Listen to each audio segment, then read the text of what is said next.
Patriots Nation, the vibe in Foxborough has leveled up, and tonight we really need to talk. You've got a rookie exploding in prime time, a real chance to steal a playmaker straight from a division rival, MVP chance shaking Gillette, and a powerful statement from our head coach that could change this franchise's future. A lot of big things happened all at once, and there are details almost nobody is talking about. Stick with me until the end, because this changes everything. You won't believe what we've got today. So sit back, drop a like, and let's dive straight into it. To kick things off, what we saw last night in Foxborough felt like a direct message to the entire NFL. With the running back room banged up, the Patriots put the offense on the shoulders of rookie Tre'Von Henderson and basically said, "Go win this for us." The result, 24 touches, 93 yards from scrimmage, 3 touchdowns, and a clear feeling that this kid just changed the level of this rushing attack. It wasn't just a good game. It was a statement that he can be the bell cow back for a 9-2 franchise. The scary part is that this wasn't some random explosion. It's the second straight week where Henderson has shown true 3-down potential, staying on the field in early down runs, quick passes, and as a safety valve for Maye. Remember when we used to complain that the offense was predictable, running on first and second down and dying on third? Last night, every time the Jets defense thought it had the play diagnosed, Henderson found a cut, initiated contact, or dragged out an extra yard that didn't seem to be there. Not long ago, though, the story was completely different. Back in that game against the Titans, he barely saw the field. Ramondre Stevenson dominated the snaps. Henderson had just a handful of touches, and he looked more like a long-term project than an immediate contributor. Since then, the curve has flipped completely. Over his last 4 games, he's averaging over 5 yards per carry, scoring in bunches and forcing defenses to respect the Patriots' ground game in a way we hadn't seen in a long time. And the context from last night makes it all even more symbolic. Terrell Jennings was active for the game but didn't get a single carry. Veteran D'Ernest Johnson, elevated from the practice squad, came in just to give Henderson a breather on a few drives, clearly in a pure RB2 role. That's not an accident, that's a coaching decision. Mike Vrabel, the offensive staff, everyone looked at the moment of the season, a divisional opponent, a primetime stage, and basically stamped, "This is our rookie's night and we're riding with him." The message to the rest of the league is heavy. While a lot of people are still trying to slap labels on this new-look Patriots team, the team itself is responding with a young core that's ready to decide big games. Henderson pounding on the ground, Maye running the show with ice in his veins, rookie left tackle Will Campbell holding it down, Christian Gonzalez erasing the opponent's top target. It's not luck, it's not a fluke, it's a build. And if Henderson is already playing at this level now, just imagine what he could become in January when the conversation turns to the playoffs and every single snap can define the season. It almost feels unreal, but while we were still processing Henderson's show, a new possibility popped up that could completely change the offensive dynamics in New England, a very real chance to steal a playmaker straight from the Buffalo Bills. This is not exaggeration, it's not made up. Mecole Hardman Jr., a 3-time Super Bowl champion, and the guy who caught the game-winning touchdown in overtime against the 49ers in the last Super Bowl, is sitting on Buffalo's practice squad. That means any team can simply step up, offer him a spot on the 53-man roster, and take him. And guess which franchise has a hole that fits his skill set perfectly? Yeah, Foxborough. Hardman isn't just another speed guy. He changes defensive angles. He stretches the field in a way that forces safeties to back up 2 steps before the ball is even snapped. On a team that already has a true WR1 in Stephon Diggs, someone who demands constant double coverage, the fit for a player with Hardman's explosiveness makes total sense. New England needs exactly that type of profile. Vertical threats, yards after the catch, and someone who can turn short throws into long gains. Maye would absolutely love that. There's another key point that not enough people are talking about, the impact on special teams. If the Patriots bring in Hardman, Marcus Jones doesn't need to carry the full load as a returner. That preserves one of the team's best defensive players, cuts down his injury risk, and still gives New England an instant big play threat every time the opponent punts or kicks off. Think back to the glory years when the Patriots flipped games on returns. That kind of detail can change a season. On top of that, there's a storyline that fans would eat up. Patriots steal explosive weapon from division rival. That hits morale, it shakes up the locker rooms, and it gets inside heads across the AFC East. It shows aggression, it shows vision, it shows that if this team is winning now, it's also ready to attack every opportunity to keep winning tomorrow. And contract-wise, there's no mystery, no draft picks, no trade compensation. You just sign Hardman to the 53. The most intriguing part is that so far, there haven't been any public reports linking Patriots and Bills in talks over Hardman.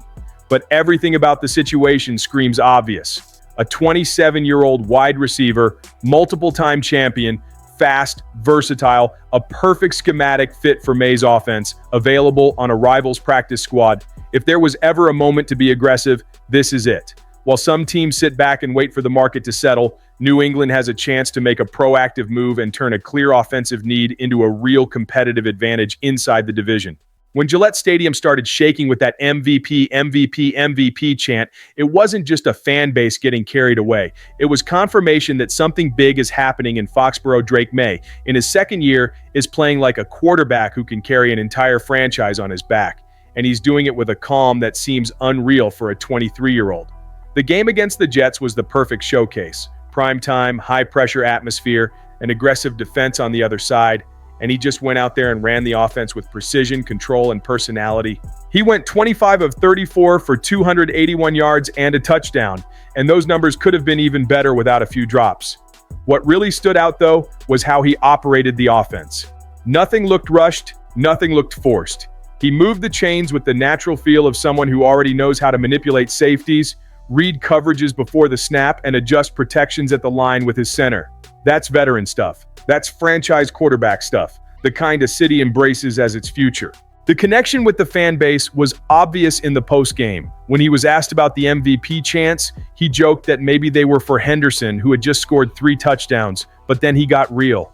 He thanked the fans for embracing him from the day he was drafted, talked about wanting to give everything back on the field, and showed a level of emotional maturity you rarely see in someone that young.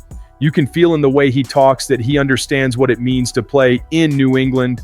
Meanwhile, as the national media started seriously debating whether Maye belongs in the MVP conversation, he stayed locked in on the essentials: growth, effort, leadership. All of that in a game that felt like a turning point. The Patriots aren't just winning. They're winning because their quarterback is becoming one of the most impactful players in the AFC.